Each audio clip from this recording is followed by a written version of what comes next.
topic, if there is such a thing, for today is choosing your own greatness, or being a no-limit person, taking charge of your own life.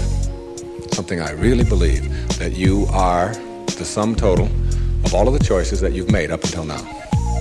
And anything about yourself or your life that you don't like or isn't working or is immobilizing you is to be looked at in terms of, can I grow? Rather than, why did I do it, or isn't this wrong?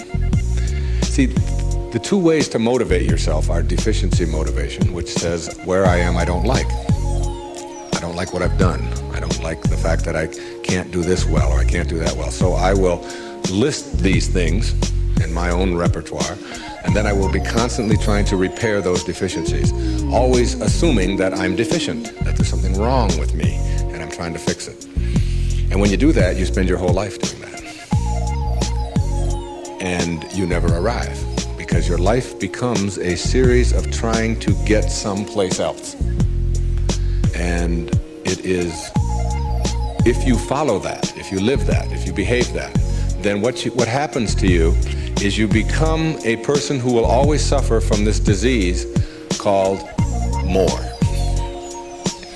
You always have to have more, because whenever you are getting where you want to go, let's say you want $100,000 in the bank, and you work, and you struggle, and you deny yourself, and you do all of those things, and you finally you get there, and here you are, you got $100,000 in the bank. All of this stuff over here is, of course, your life, and that is all you know. That's what you know how to, that's how you are. That is your being, that is your way of being. So that when you do get here, what you will do is say, this is not enough.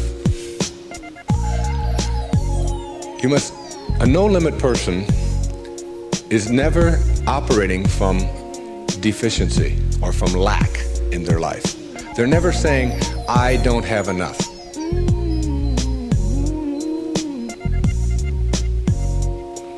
You see, you're never going to get enough.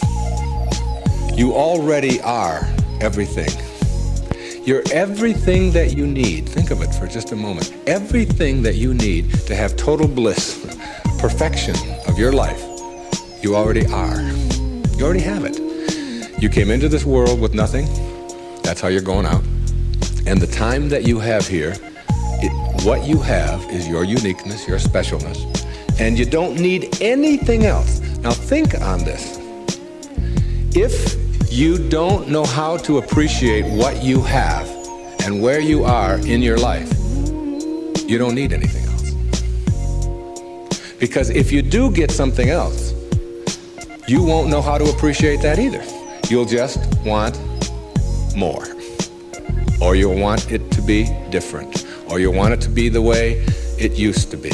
Or you'll want someone else to be the way you think they should be. Successful people, or no-limit people, or self-actualizing people, or inner-directed people, whatever labels that have been put on them by great thinkers and philosophers and therapists and people that have looked at human beings. These kinds of people are people who always have enough. There are some people, if you invite them over and you say, I'd like you to come over tonight, and I'd like you to stay over if you can, instead of having to drive back. And they'll say, well, can you stay? And I say, well, I don't know if I can stay or not. Well, you could sleep on the cot. Oh, no, I could never sleep on the cot. I can't sleep on cots. I got a sciatica. Don't you know that I have back pain? And cots, no, that's out of the question. I couldn't sleep on a cot. And what about breakfast? Well, we don't have any food, but we have some old grapefruit that are in the refrigerator. They have a few spots on them. Oh, no, I could never eat grapefruit. And spots? No, thanks. I can't eat grapefruit spots. I just couldn't do that. And these are people who never have enough. They are not able to be flexible and to change. And there are other people, if you say, would you like to sleep over? We got a place in the sewer. Hey, that'd be great. I can handle that. No problem. I slept there before. It's all right. And all we have is grapefruit. Oh, I love grapefruit. Well, it's got spots on them. Oh, I really like grapefruit spots. Those are terrific. I'll go for those. There are some people who can handle anything, not because their circumstances are different, You see, your circumstances have very little to do with your fulfillment in life. Very little. It's how you're approaching your circumstances. It's your attitude towards your circumstances that make all the difference in the world. And taking what you are and accepting it. I got to show you this. I don't know if the camera can get this. This is a little advertisement that was in the Detroit Free Press for last September. I was giving a speech at the Unity Church of Today in Detroit, and it says, Dr. Wayne Dyer will talk about your inner child and how to deal effectively with problems in all relationships. And it was a real nice ad, you can see that. Then on top of the ad, in the same paper, there's another ad. And the ad says, face it.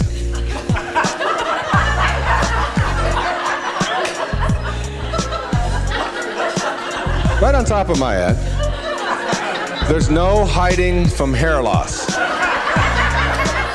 And they got a picture of a guy with a box over his head. And they have a before and after guy there. And the after guy looks like he's just found fulfillment. And it says, you can't run and you can't hide. Hair loss is a problem, and unless you take action, it will continue. Now, we've got to look at this in terms of what I can do with this and how I can handle this. See, my daughter helped me with being bald a long time ago. She said, Dad, you're not really bald. Don't think of yourself that way. She said, you're just about this much taller than your hair. That's all. Just sort of a nice way to look at it, too. I just sort of outgrew my hair. I sort of transcended my hair, if you will. All right? No limit people are human beings who take what they are and accept it. And don't tell themselves that somehow they're deficient because of anything about themselves.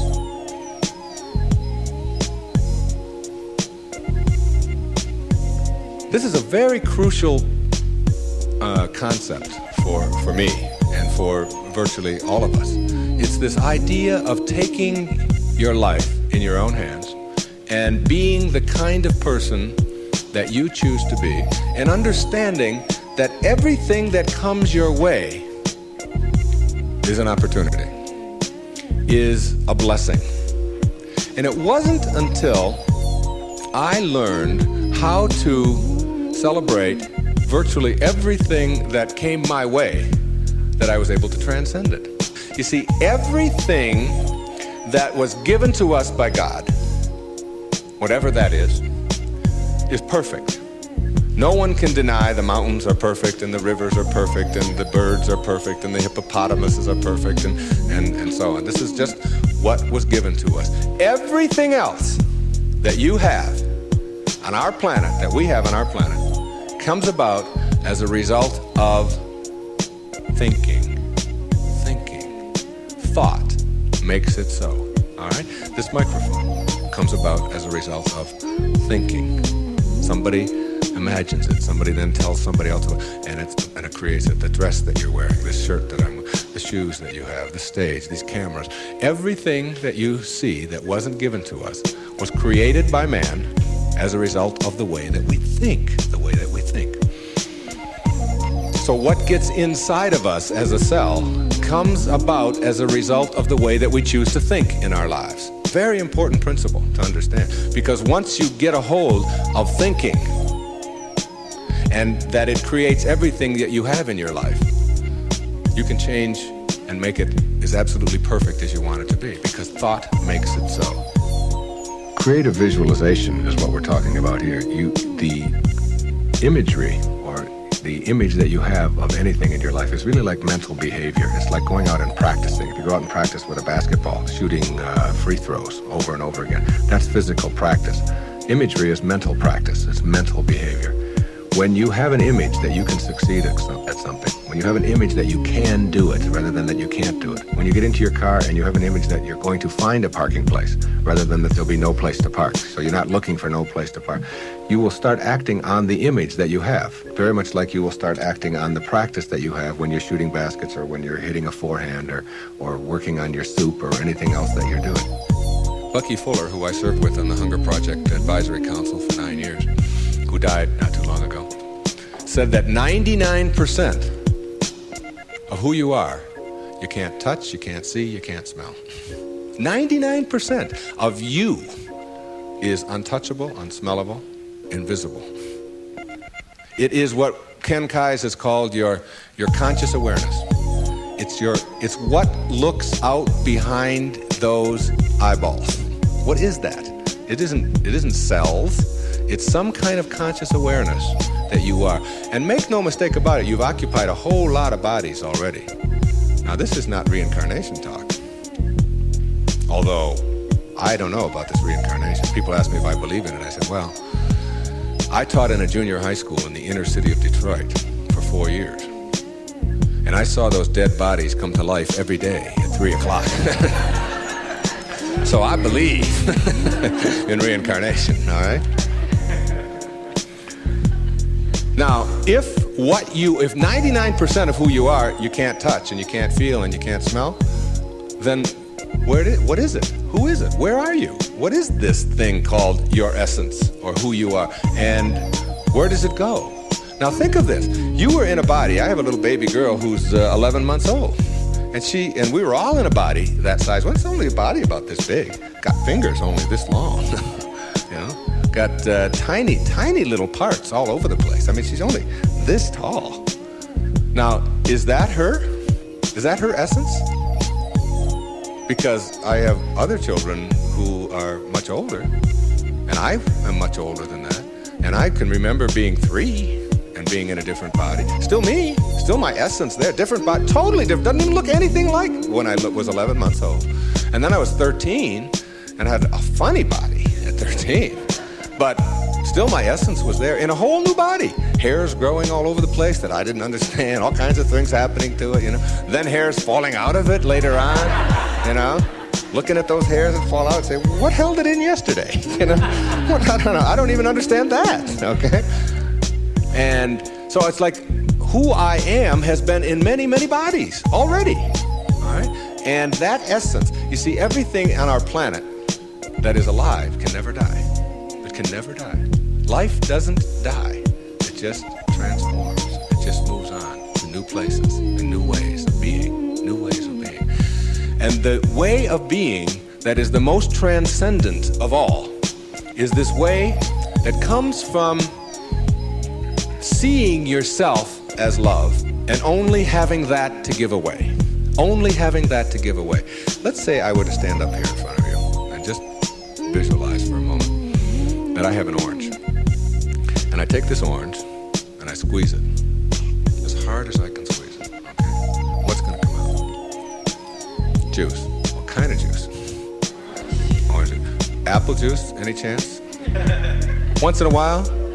Come on, now and then. A little mango juice come out of an orange once in a while? No mistakes, right?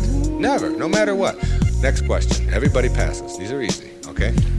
Why, when you squeeze an orange, as hard as you can squeeze it, does orange juice come out? Because that's, not because it's an orange, because that's what's inside, isn't it? On our planet, when you squeeze something, what comes out of it is what's inside. Not too difficult, all right? Does it matter if your mother squeezes the orange? Does it matter what instrument she uses? Does it matter if you just had your period and then you squeeze an orange? Does it matter if your boss squeezes it? How about if your kids do it? Your kids squeeze an orange. Does it matter? Does it matter what time of day? Suppose they do it at noon, all right? How about at 4 in the morning? Does that matter? Whenever you squeeze an orange, the only thing you get out is what's inside, right? No arguments. Same thing works for you. Same principle works for you. It's a principle of the universe, all right? Someone squeezes you. That is, someone puts pressure on you.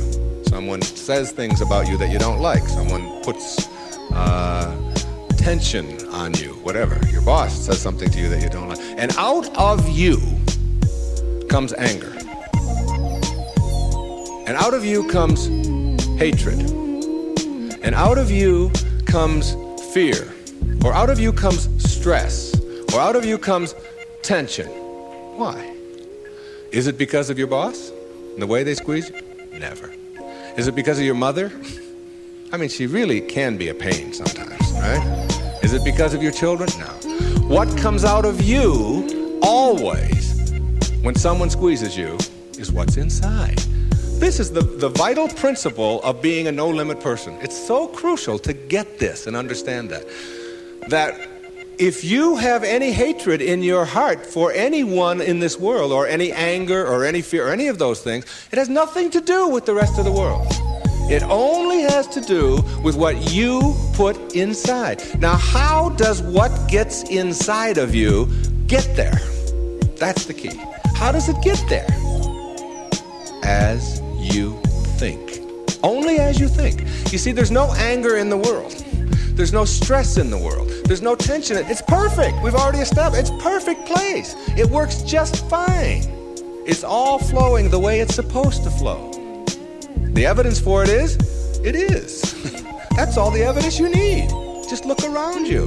Everything out there is a miracle. Everything, including you. There are no mistakes. It's all perfect. And everything that happens to you in your life, whether it's a trauma, whether it's a disease, whether it's somebody treating you in a certain way, there's a lesson in all of it. No limit people understand the lesson in life, and therefore celebrate the lessons.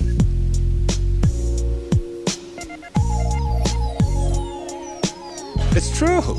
And when you get to that point in your life where you're not cursing the things that come your way and blaming the things that come your way, and particularly blaming it on somebody else, and you hear it all the time.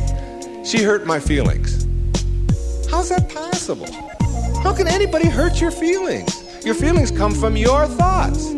No one can hurt your feelings without your consent. No one can make a fool of you without your consent. No one can embarrass you without your consent. These are choices that you have that come from the way that you think. Someone calls you a name. Hey, stupid. And you turn around. I didn't even tell anybody I was coming. How did they know that, all right? And then you blame the person who called you a name, instead of saying, that's just their opinion. That's just where they are. That's where they are on the path. And it's okay. All of you are in relationships, right? Everybody has a relationship of some kind or another. In your relationship, you have any problems? Any of you have a relationship, you don't have any problems? I'd like you to take this microphone. I want to sit down and listen to you. Everybody in a relationship has problems, don't they? Right? Now, when you say, I'm in a relationship, I got problems. Therefore, there's something wrong. Something's really wrong, right? Now, if you're in a relationship and you have problems and something is wrong, you got to call in a consultant, right? You got to call in somebody to help you with the problems. You don't want the problems to go on. Who are you going to call in? You only got yourself. That's all you got. You might get a therapist once in a while, but they got worse problems than you do. The only consultant who can help you with your problems is you. And who is that consultant that you're calling in? We've already established that there's something wrong with that person, right? Something wrong. So now you're going to call in a disabled person to deal with your problems in your relationship, right? Now this is a really sick approach to curing your problems. You got somebody who says, we got a problem, you don't talk to me, and I didn't talk to you, and you came home late last week, and this week I called you, and you didn't call, and I was supposed to call you, and then you didn't do it, and how can you do that? Now this is the consultant you're calling. Excuse me, will you come in and help us? I don't know if I can help you or not, I didn't come home. That's the person you got to deal with your problems. All right? Now what you can do is you can change all of that around. You can say, I'm in a relationship. We got problems. There's nothing wrong with that. That's the way things are, you know. My problem is that you are different than I am. And you think differently than I do. And you behave differently than I do. And you smell different than I do. And you have all of these attitudes over here that I don't have. Nothing wrong with that. That's the way it is. When two people get together in a relationship, you don't have two people becoming one. If you do that, then what you end up with are two half persons. Who wants a half a person in a relationship? You always are single. Even if you're married and and involved in a relationship, you're still always single. You're still always you. Your unique, special, perfect self that is not trying to love, but who is love, who lives love, who is being love. The same as if you pray to God and say, God, will you please help me with my problems, and want God to do it for you. Never happen. You've got to be God, not be afraid to carry God around inside of you. If you want to get healed, you have got to understand that you're not going to get healed if you are asking someone else to heal you. And ask any doctor that you know, any surgeon particularly, who's taking somebody into surgery, and ask them which person has a better chance of living, of surviving, say, serious surgery. Is it the one who has a will to live, or is it the one who's just given up? And the surgery and the cases are exactly the same, all right? But the person who has that will, which we can't define, you can't go out and get a bucket full of will and bring it in there. It's an attitude, it's an approach, it's a belief, all right, that you can do something. And when you have that belief about yourself, then, you've got so much better opportunity to be well in your life. And a belief is everything. I don't know if you've ever thought of that. I watched a little girl, 5 years old, learning how to swim. And she's holding on to the edge of the pool, and she wants to get over here to the steps. And it's just 5 feet or 6 feet. And she'll let go, and then she'll hold on again. She'll let go, and she'll hold on again. And finally, there comes a time when she lets go and goes for it. Okay, you've seen this with your children. And what you ask yourself is, in the moment before that, when she was holding on, and then look at the moment afterwards, does she have any different skills? What's changed? Yeah, the skills she doesn't have any new skills. She didn't learn any skills in that second. What she has is a belief that she can do it. And when you believe it, when you really just believe that you can do it, that's what allows you to swim. And when you think about it now, do you know how to swim? Yeah, so when you dive into the water, you don't think about that. You just know when you dive into the water, you can swim. You don't have any necessary swimming skills or anything like that. Or when you get on a bicycle, you get on, you know that you're going to, unless you believe you can't, because you've never gone out there and tried it and worked on it and done it. I told a story of a patient of yours who had that very problem, who said she didn't know how to ride a bicycle. Yeah, Gail, who came to me many years ago. And you know why she said she couldn't ride a bicycle? Because her mother wouldn't let her get on one. Cop out. Yeah, absolutely. And she had these beautiful big white teeth, and her mother had always told her you could fall and break your teeth, and I wouldn't want that to happen to you. So here she was now in her 30s, and telling me that she couldn't ride a bike, and she was in therapy. And I said to her, okay, let's go. She said, go? Where are we going? I said, well, I've got a bicycle downstairs, and I'm going to show you how to ride a bike. I'm going to have you teach yourself how to do this. She said, look, I didn't come here to pay you the kind of money that I'm paying you to have you teach me how to ride a bicycle. I came here to find out why I can't. I said, oh, well, you're going to need another 30 seconds of therapy, easy, okay? The reason you can't is because you never got yourself on a bicycle. And until you do, you never will know how, and you just believe that you can't. Oh, that's the end of that. There's no more to talk about that.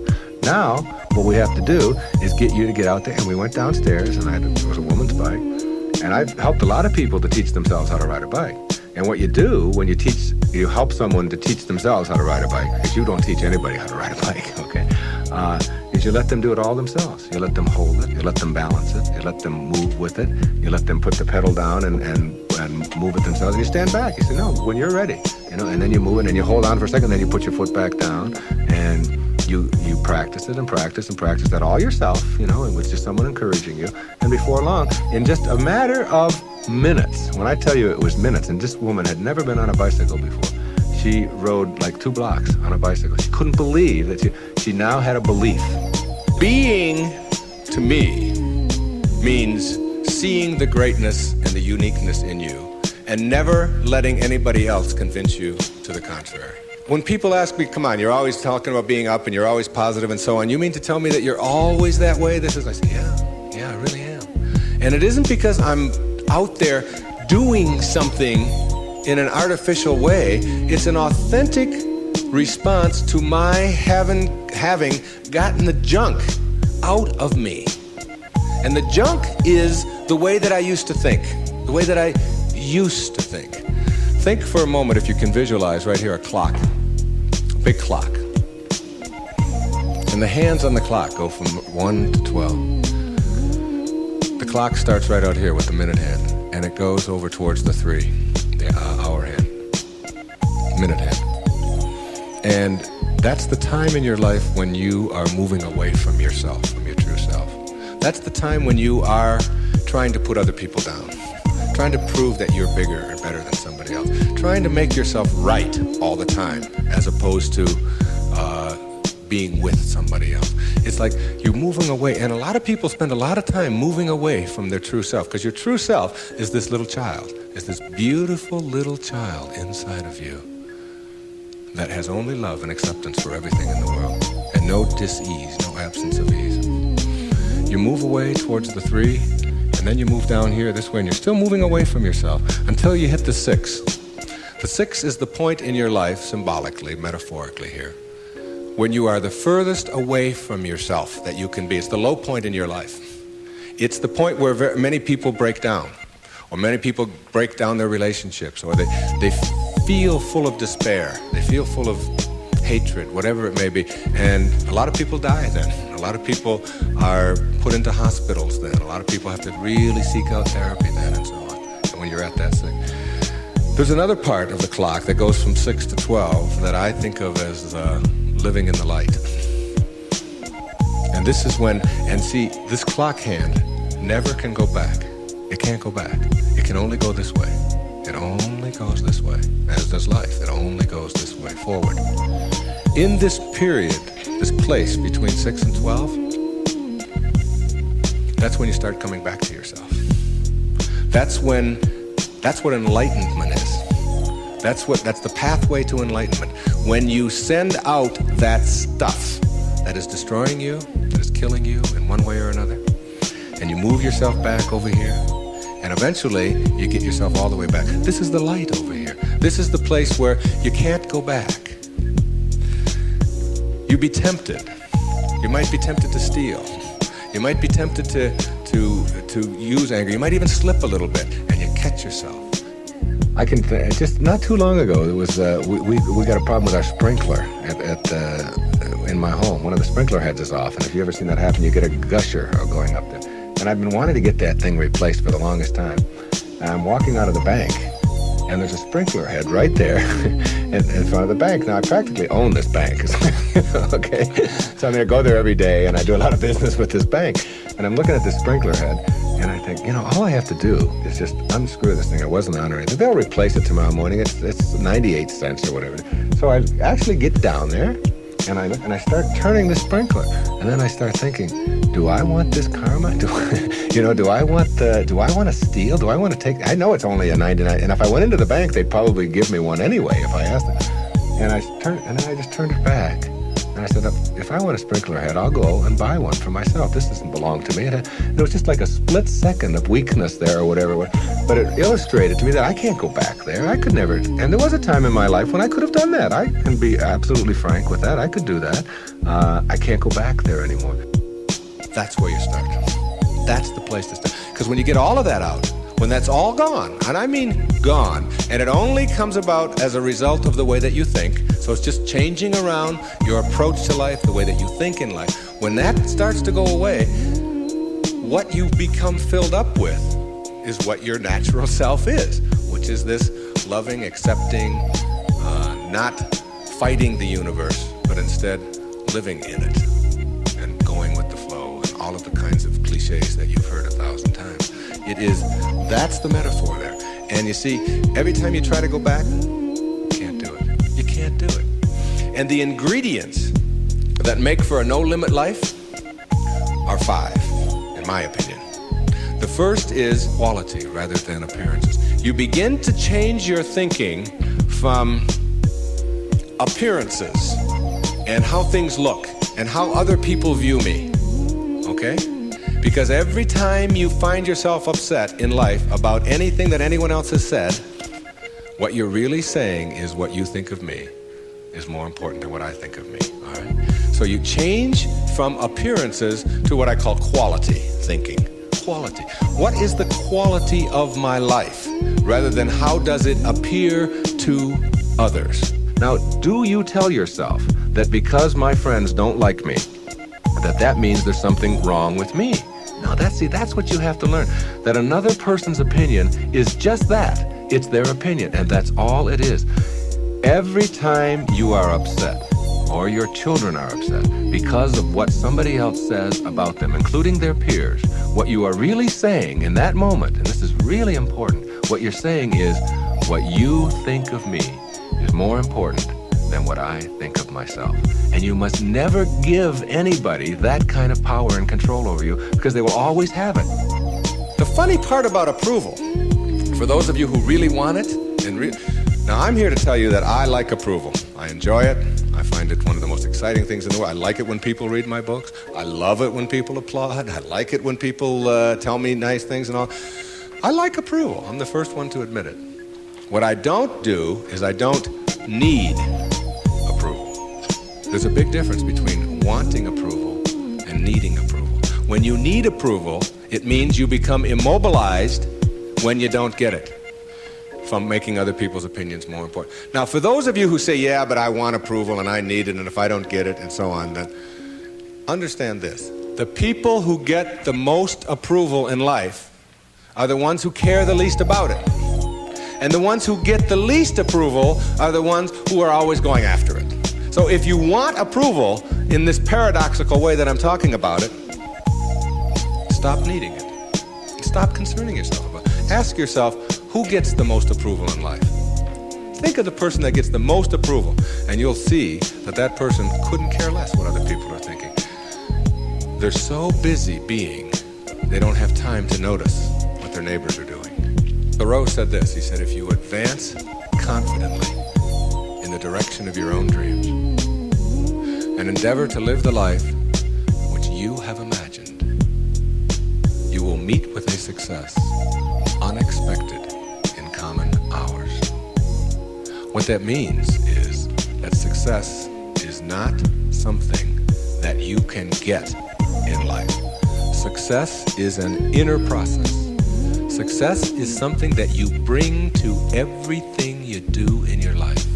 It isn't something you get out of what you do. And when you get that, and you learn how to get the junk out, and advance confidently, doing what makes the most amount of sense to you based on your inner signals and the one issue of morality, which is you never interfere with anybody else's right to do the same. Each person has their own right to advance confidently in the direction of their own dream. And when you violate that, you're violating the principle of the universe, the essence of the universe, which is cooperation and harmony. Then success will begin to chase you.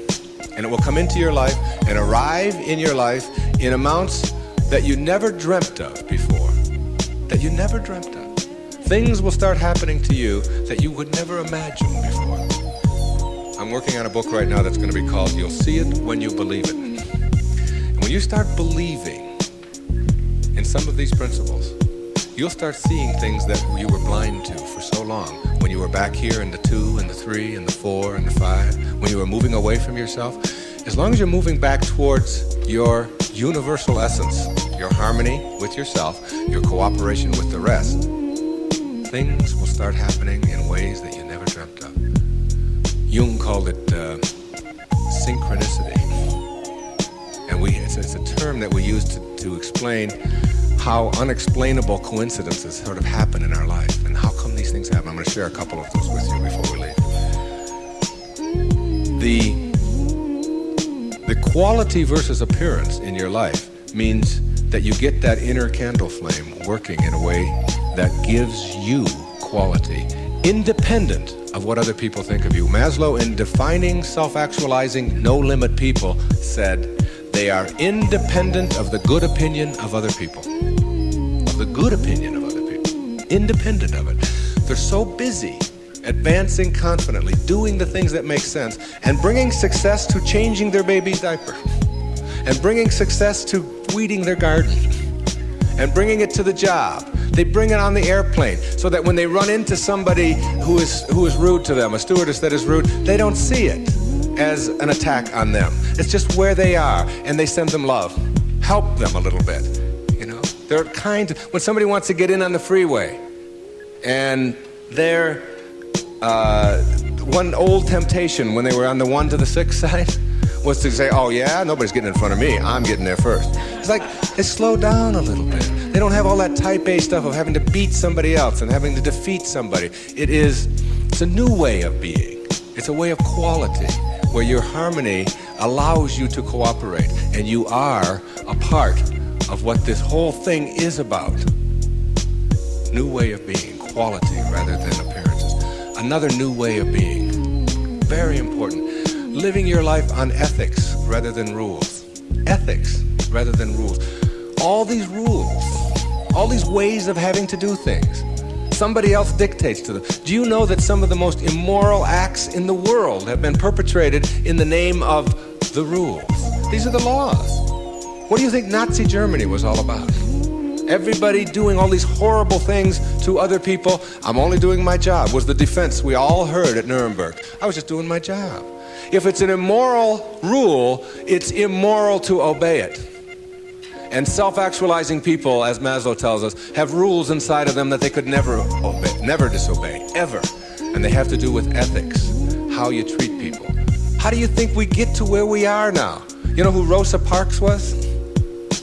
The woman in the South, the black woman in the South who said, not today, I'm not going to the back today, no way. I know what the rules are. The rules were all over the place. If you needed a reminder, there were signs every place, colored in the back, white in the front. And she said, no, I'm sitting here. And that made all the difference. Ethics, not rules. When your children start disobeying rules that need to be disobeyed, don't be surprised. When I was in the service,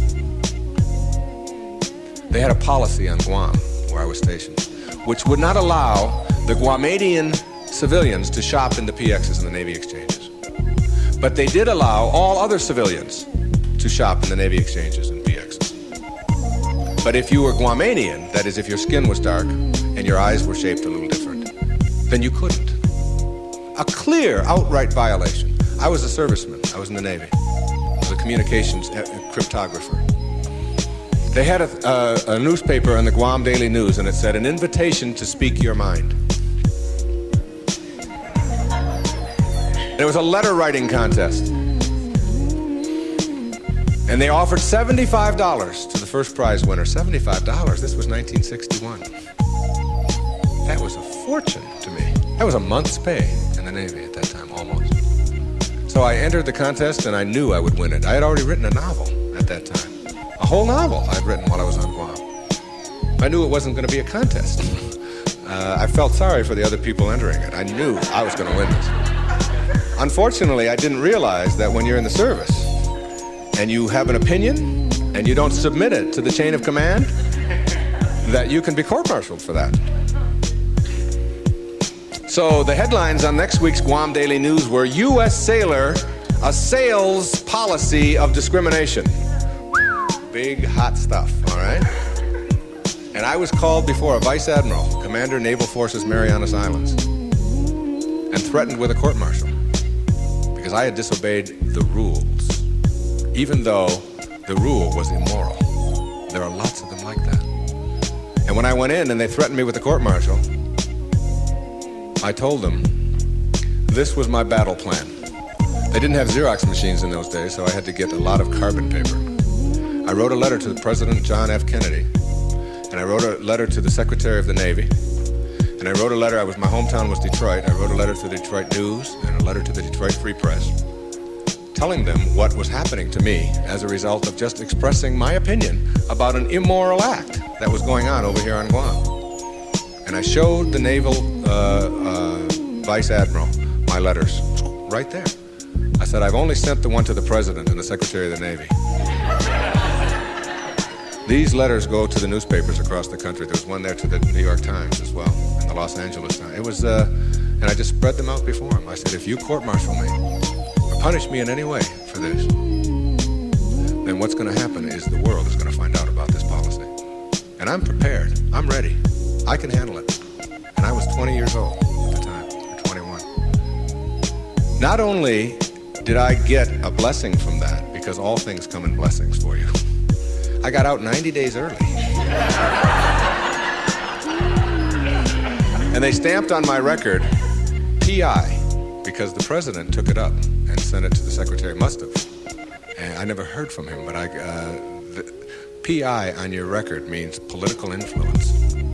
And they don't like anybody with political influence in the military.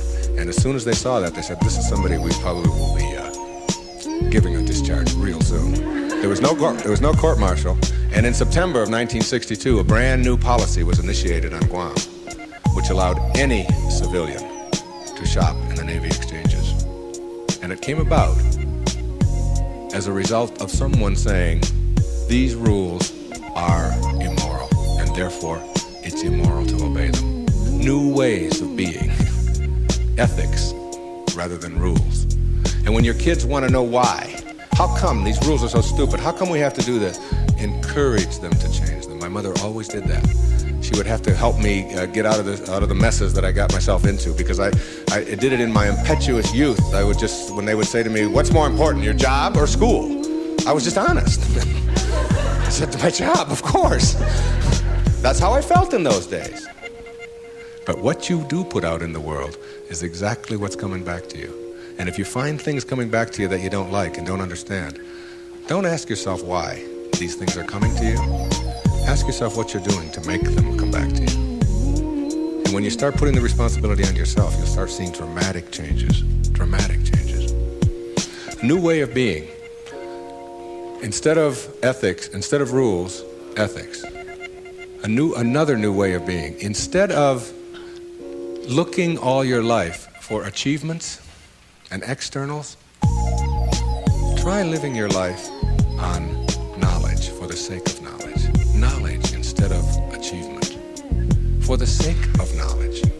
Being in a context in which you don't have to collect a lot of merit badges.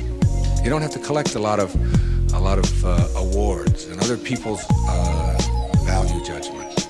That you go to school or you go out into the world or you read or whatever it is you do because it makes sense to you, not because of what somebody else is going to put on a transcript or where you're going to appear in a class list. We need to help our children to understand and value the importance of knowledge for the sake of knowledge and doing things that make sense rather than taking the easy way. Knowledge rather than always trying to achieve. We're in an achievement-oriented society, which tells us that we evaluate and judge a human being based upon how many achievements he has. But most of the people who get caught up in that trap and are always in this circle of trying to get ahead, trying to always get ahead, their reward for that almost always is higher blood pressure, ulcers, early deaths, and even things like cancer we're beginning to find out are related to the kinds of stresses that we have. And remember, it's a perfect universe. There's no stress in it. There's only people thinking stressful thoughts.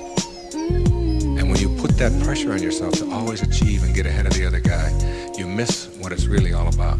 There's nothing wrong with goals. It's falling in love with them that's the problem.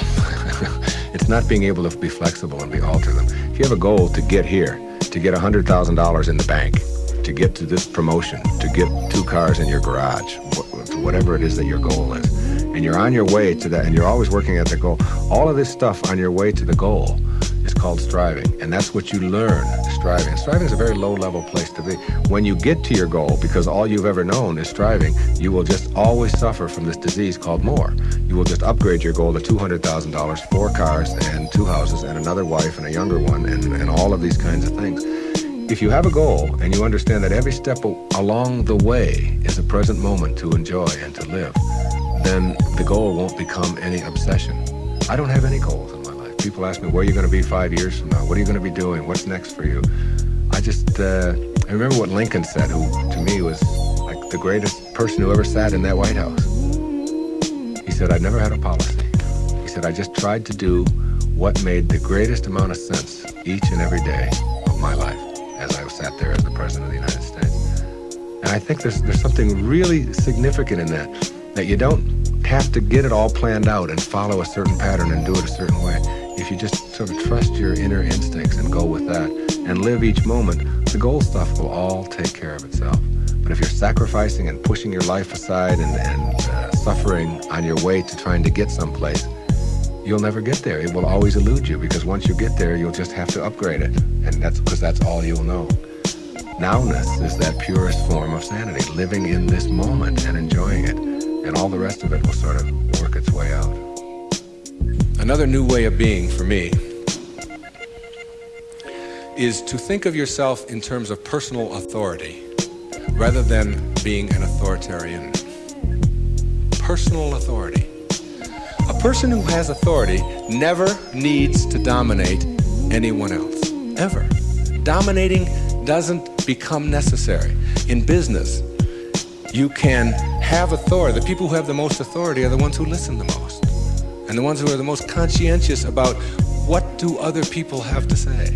A person in a relationship who has to dominate somebody else and has to make the other person submissive shows that they don't have authority, because they're getting their power not from within for themselves, but on the basis of who they can control. And that never lasts. That never lasts. The only thing that lasts is having inner power, if you will.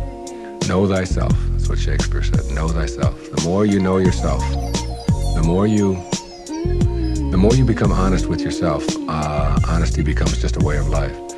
No, I don't think the world necessarily does, but you can't run your world. You can't run your world based upon what the rest of the people in the world want or don't want. To me, honesty is like, it's a karma that goes out into the world. How people treat you in the world is their karma. How you react is yours. And when you react to it with dishonesty, that's what you're putting out into the world, dishonesty. And when you put dishonesty out into the world, that's what's going to come back to you, because what goes out is what comes back. That all, as you sow, so shall you reap. I mean, it's in every great institution that there is in the world, whether it's a religion or a philosophy or whatever. What you put out is what comes back. Whatever you plant is what you're going to get back. And the more that you put out honesty, just because it's what you are, because you are being honesty, you're not trying to be honest, you're just being honesty, then that's what will come back to you on a regular basis. And when it doesn't, you'll just see that as another test for you to pass. And finally, a fifth way of being that is new, for me, it has become a way of life. It's called serenity instead of acquisitions. The more you try to acquire, the more you try to get, the more you try to collect in your life and evaluate yourself on the basis of that, the less serenity you're going to have.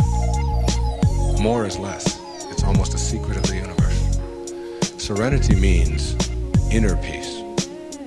It means that you can find joy in every moment that you have in your life instead of always looking for it. It means that while you are driving along the countryside, and seeing, instead of saying, I'm on my way to this point, that you can open your eyes and see it with new eyes. See the rolling mountains, see the grass, see the deer, see the sky.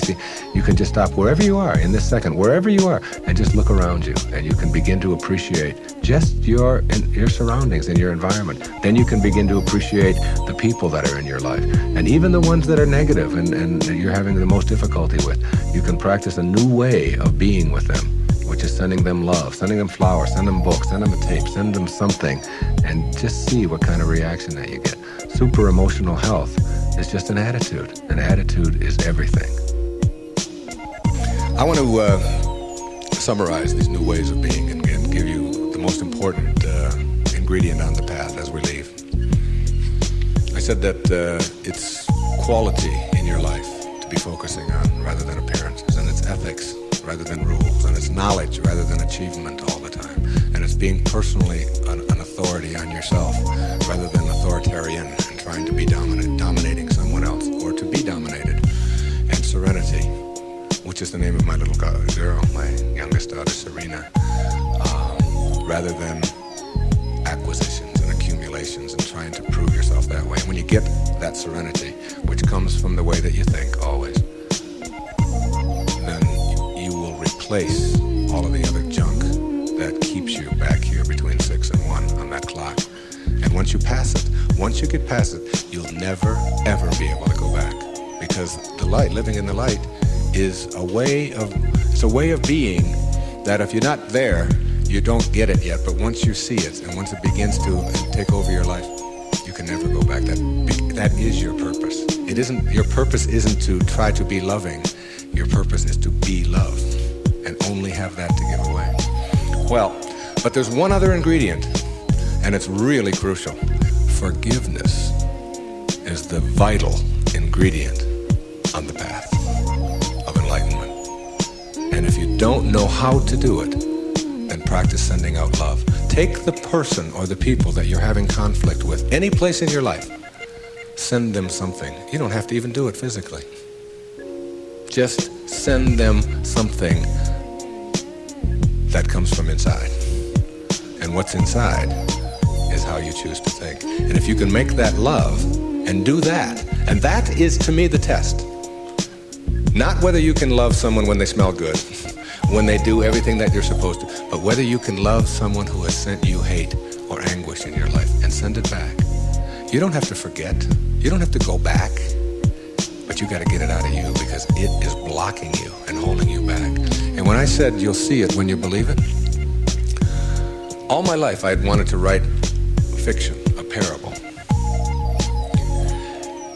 3-4 years ago, I decided to go off to Hawaii, to Maui, to Kaanapali Beach, and to write.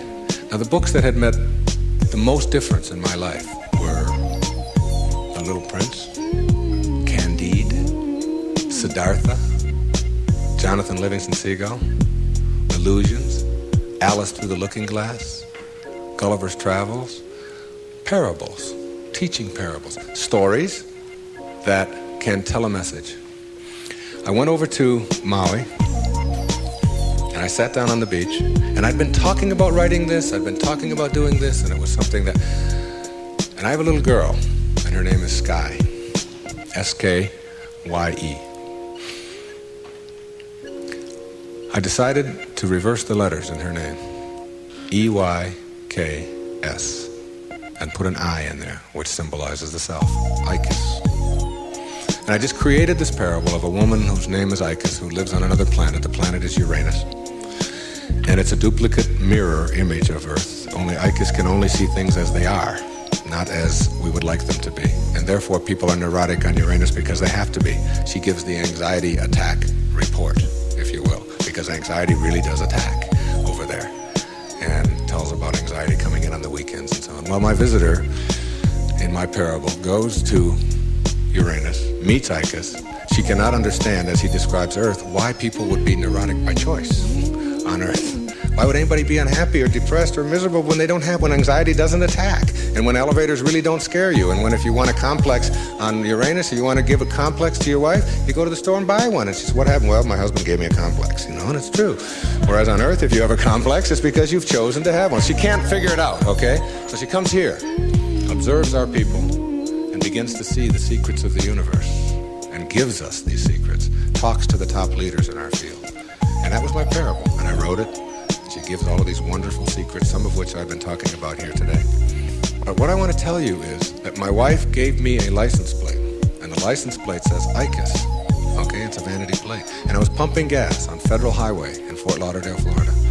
And a little man from Greece came up to me, and he said, what means this Ephies, which is how you say that in Greek? And I said, well, that's just a word. It's my daughter's name spelled backwards. It's a parable that I wrote. He said, no. He said, in Greek, that's a word. I said, what could that word be? He said, it means best wishes for all. You'll see it when you believe it.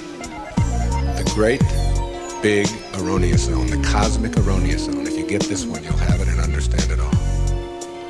There is no way to happiness. Happiness is the way. God bless you. Thank you.